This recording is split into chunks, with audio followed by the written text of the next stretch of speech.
CNC system. So we know now CNC machines are widely used.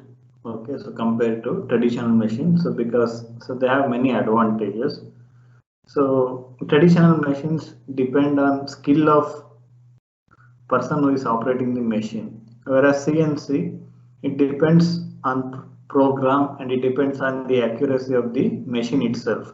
Okay, only thing is you have to maintain the machine properly, and you need a programmer. And compared to traditional machines, so your continuous uh, involvement is not required. Okay, so once programming is done, okay, so if you are manufacturing the same component, okay, you can make use of the same program. Only thing is you have to do some initial settings.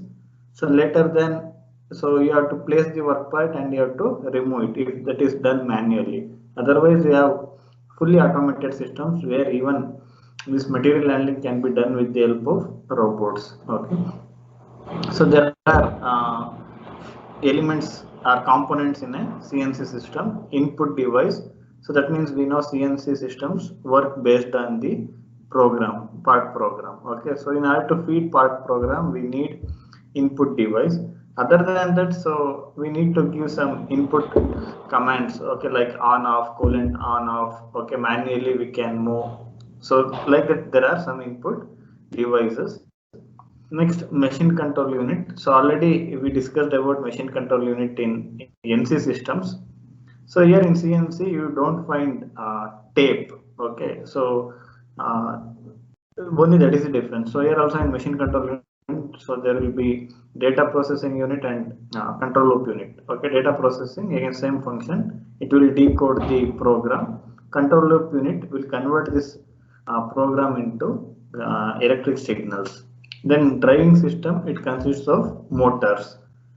Okay, again, so from the machine control loop control unit, so driving system will receive input in the form of electric pulses. Depending on that, so you can drive the motor. Then that will result in movement along so XYZ direction. Next, machine tool.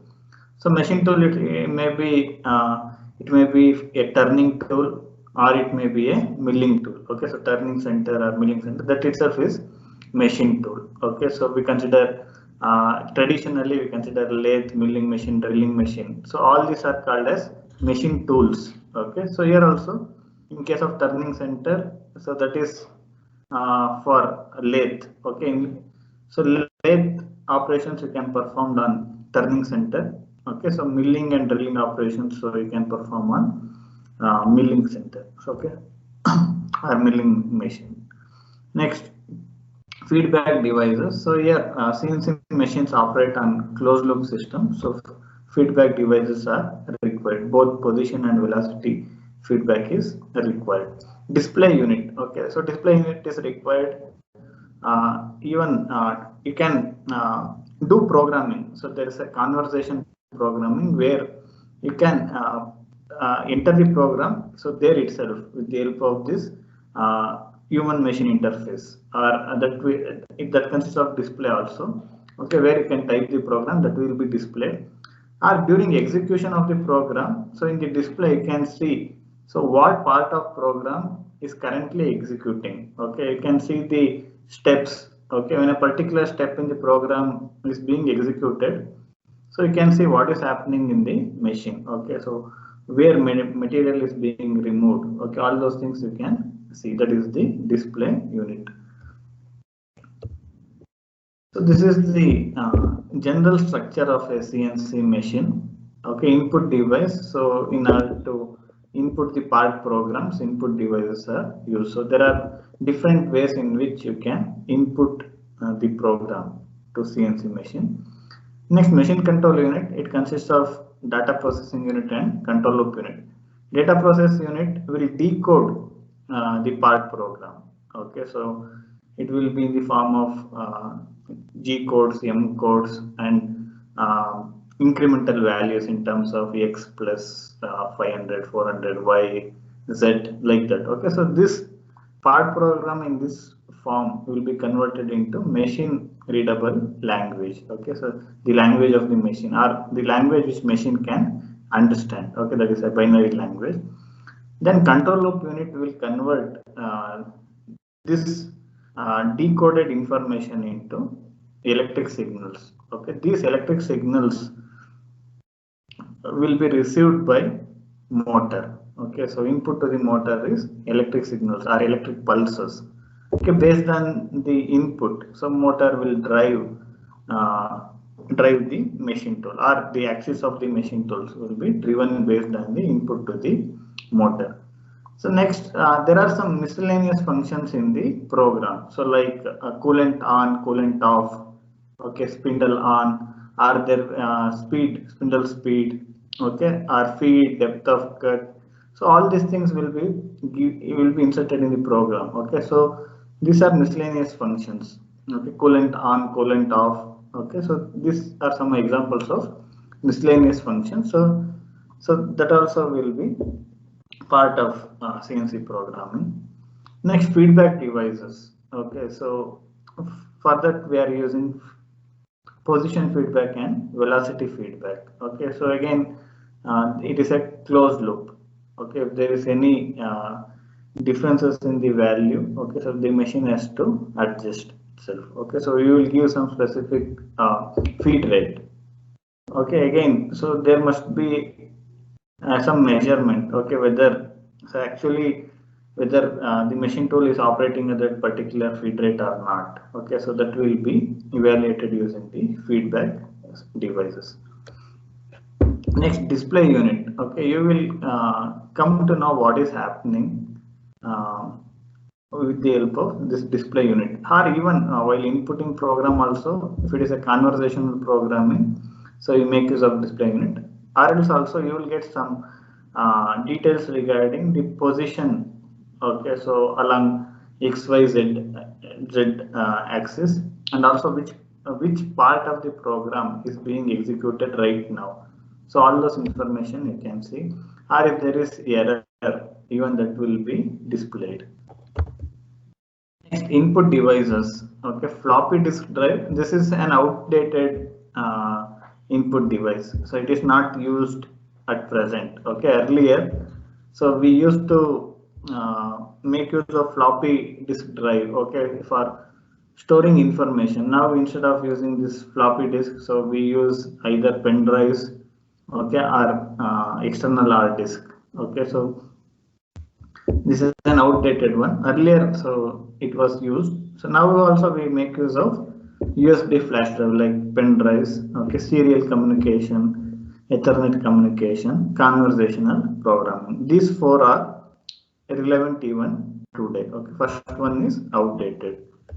So this is the floppy disk drive. Okay, so it was used earlier.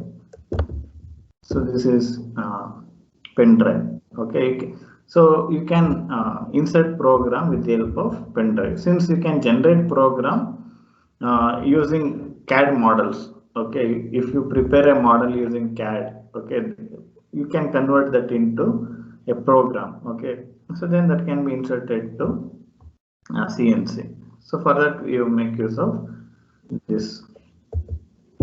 Next, serial communication port. Okay, so even you can insert the program with the help of serial communication port with the help of a cable. You can connect from a computer to CNC machine using this, or any other device from which you want to insert program. Okay, this is Ethernet port. Suppose if you are connecting number of systems using a LAN, okay, then you can make use of this Ethernet port, where so number of CNC systems, okay, are connected to a host system. So from the host, programs will be sent to all these CNC machines. So in that case, so this is used. So this is an example where we are using this, making use of this Ethernet port. Okay, where you are going to prepare, or you are going to feed program to host computer. It is like a server. Okay. Next, from this server, program will be sent to all CNC machines. Okay, this type of system we call it as distributed numerical control system. Conversational programming. Okay, that means here you are not generating program using CAD model. Instead, step by step, you are writing the program. Okay, so from the beginning to end, so you are going to write the program, and before actual execution, you can simulate this program. Okay, there itself, and you can check whether the program you have written, whether it is correct or not. You can verify there itself.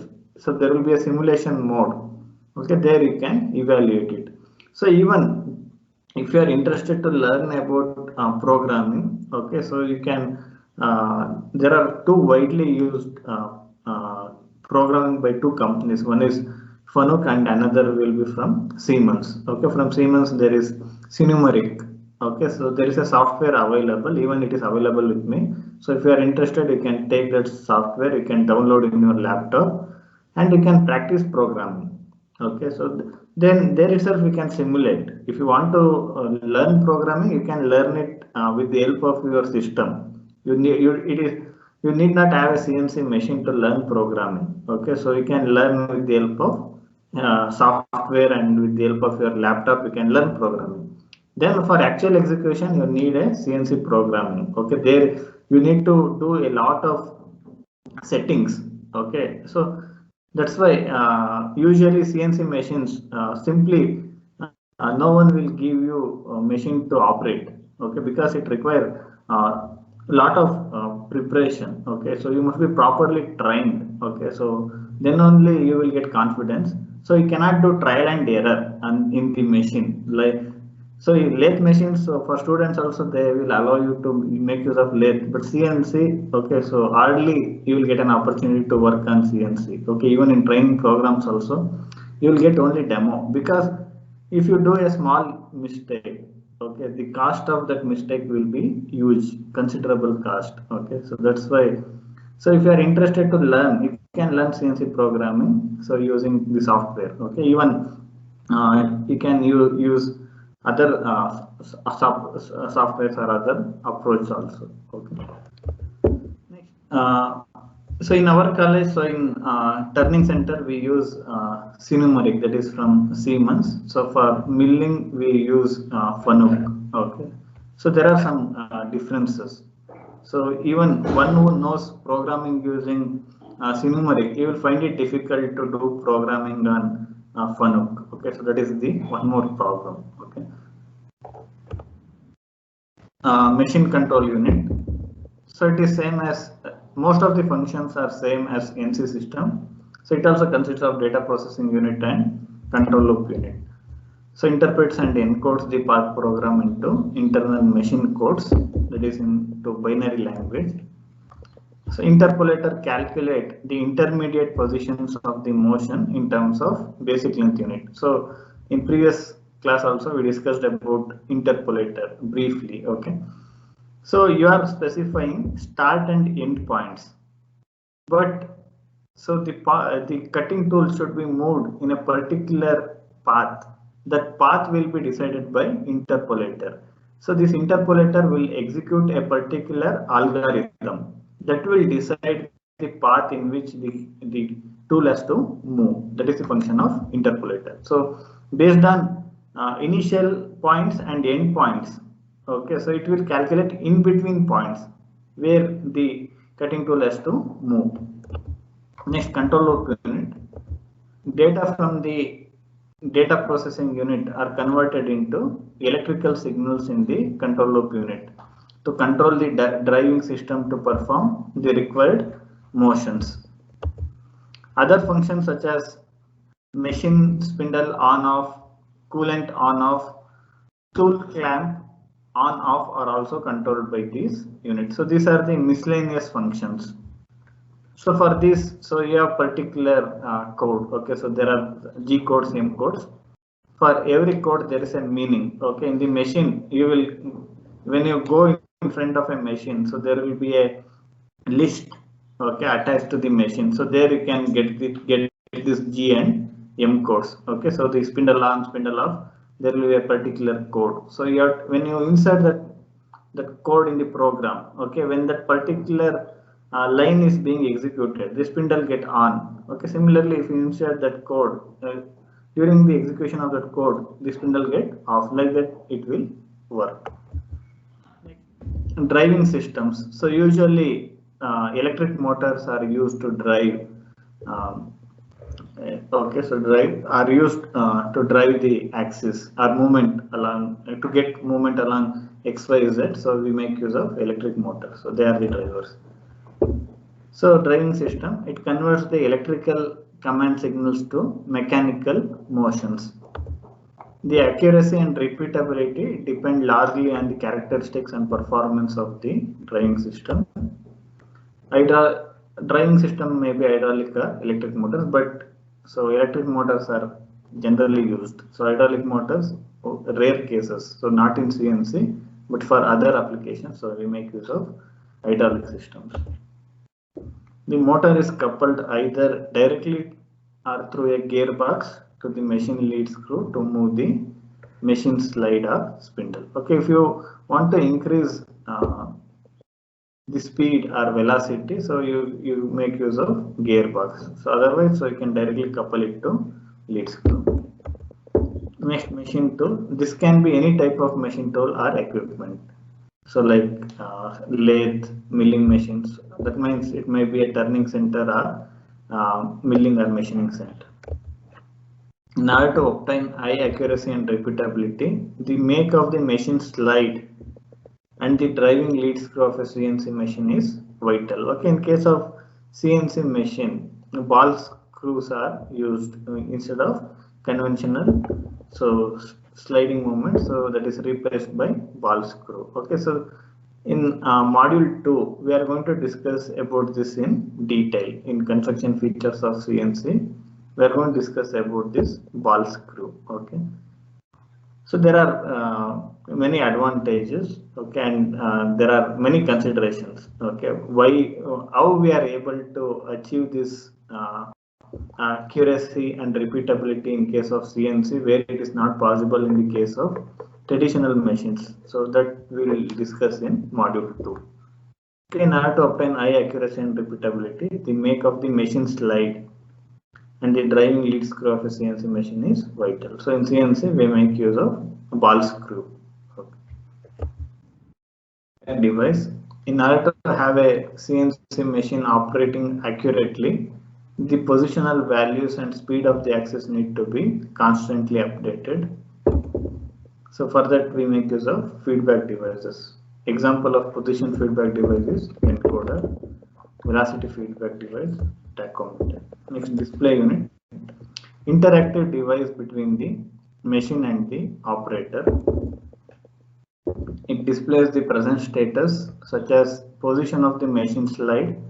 So that means in terms of X value, Z value, Y value. Okay, if you look at that value, you will get an idea regarding the position of machine slide.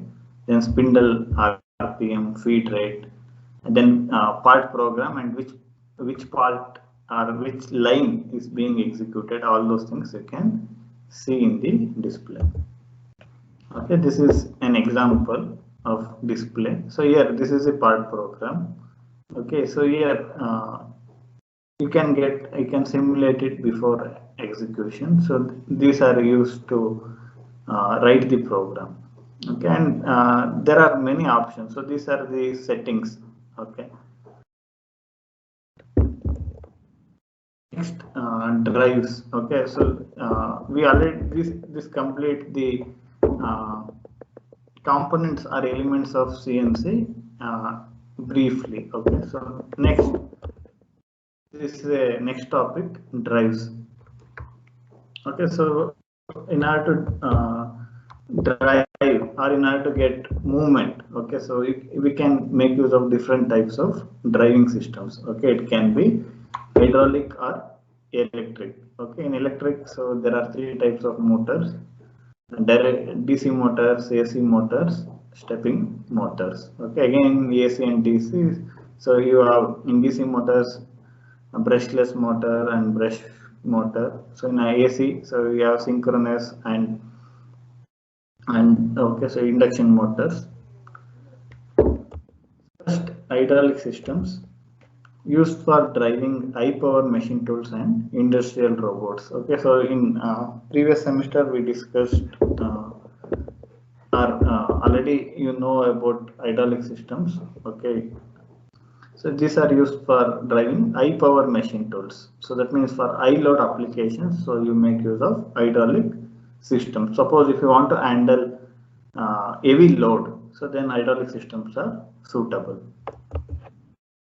There are disadvantages: maintenance problem, leakage, and also safety. So next, viscosity variations with oil temperature. Since you are using fluid, so the properties of the fluid will vary with temperature. So these are some of the disadvantages with hydraulic systems. Okay, next, a general structure of a hydraulic system.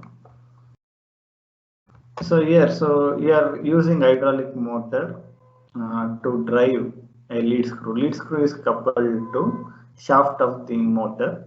Okay, then with the help of this lead screw, you can convert rotary movement into linear movement of the table.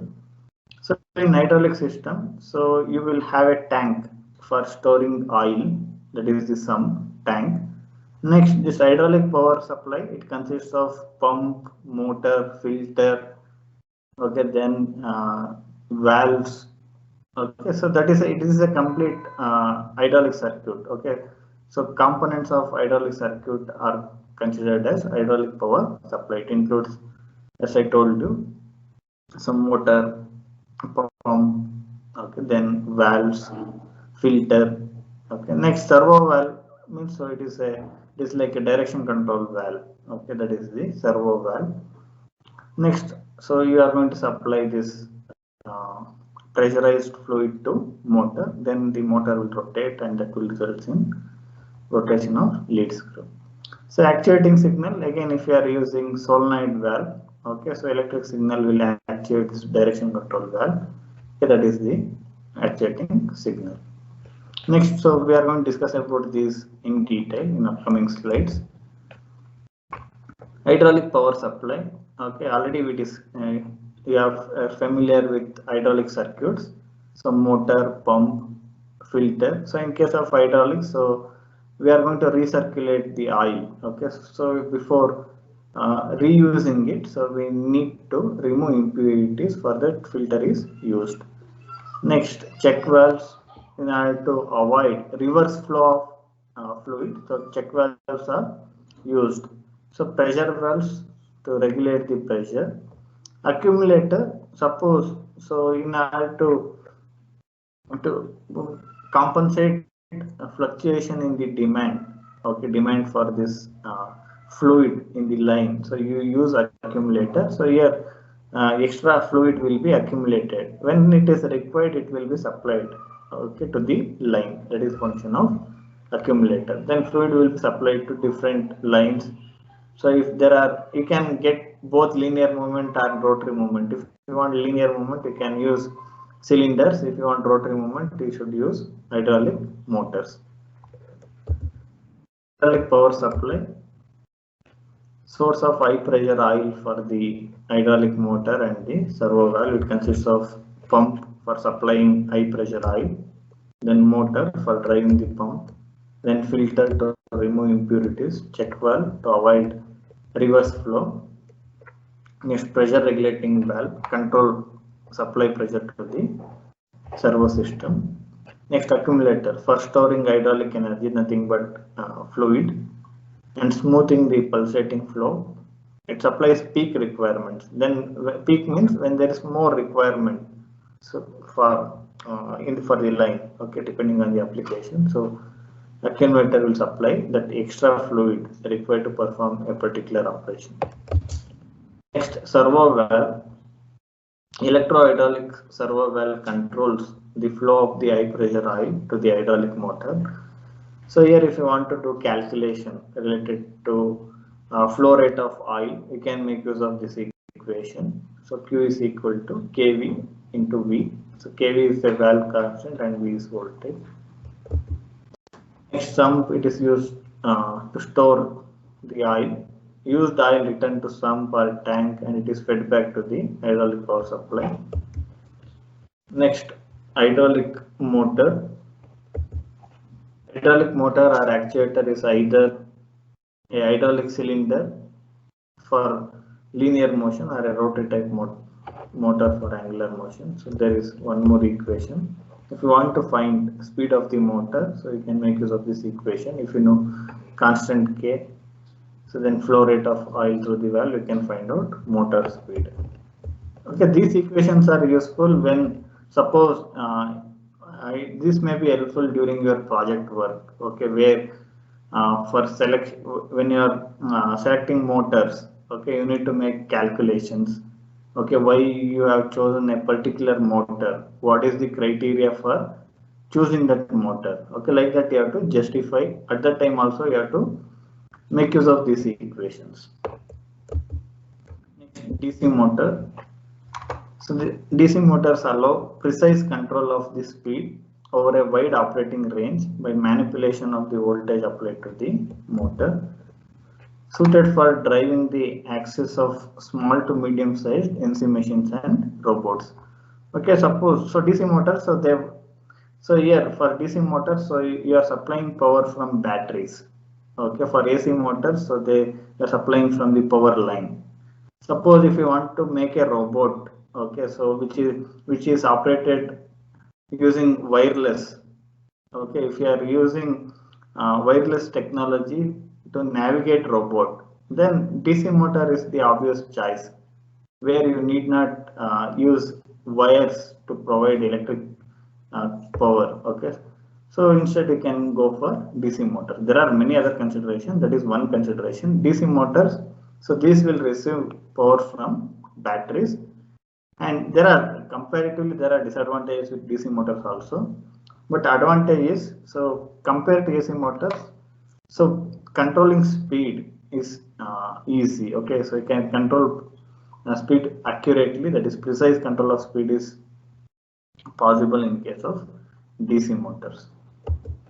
Used to drive the spindle in lathes and milling machines when a continuous control of speed is desired. Modern DC motors use a permanent magnetic field rather than an externally excited field. For the permanent magnet saves the field voltage source and results in higher efficiency and fewer thermal problems. Next, so here also if you want to find torque of the motor, you can make use of this equation. The DC servo motor drives a mechanical load consisting of dynamic and static components. Okay, what do you mean by torque?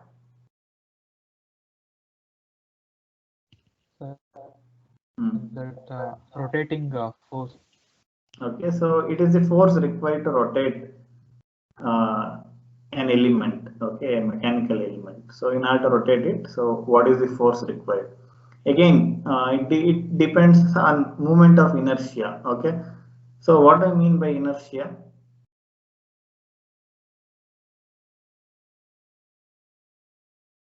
Inertia.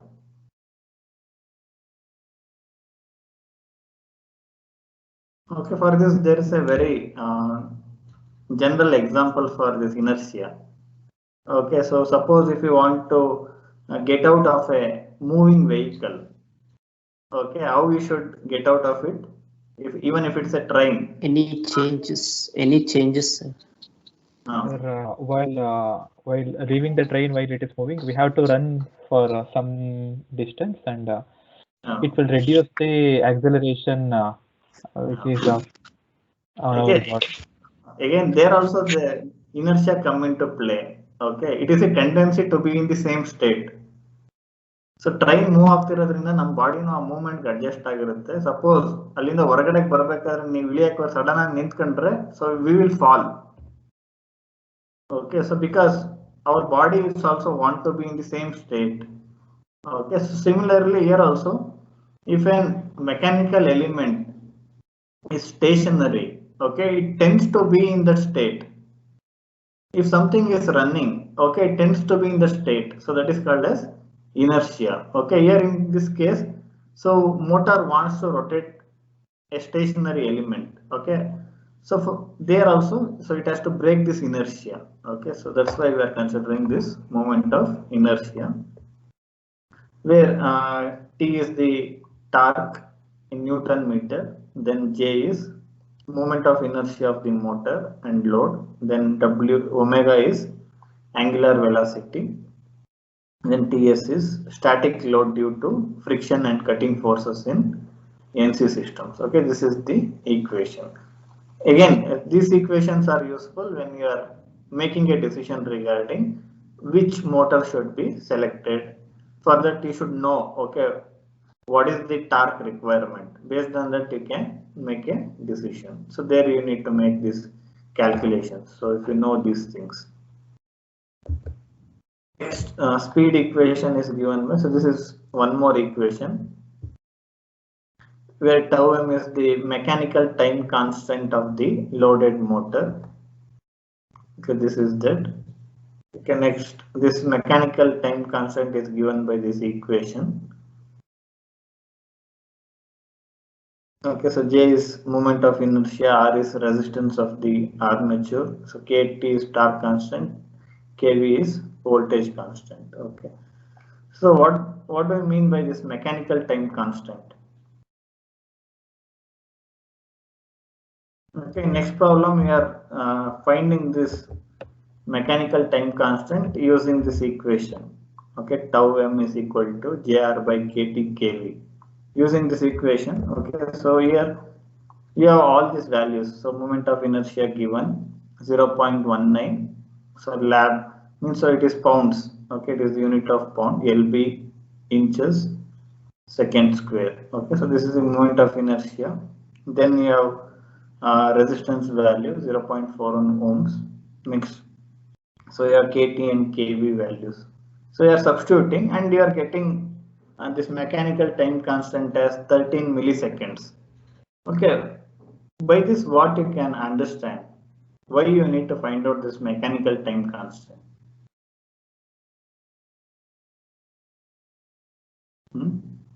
Okay, so mechanical time constant, it is an indication or it is the measure of motor responsiveness. Okay, suppose if you vary the input to the motor, okay, how quickly it will get adjusted to that change in input.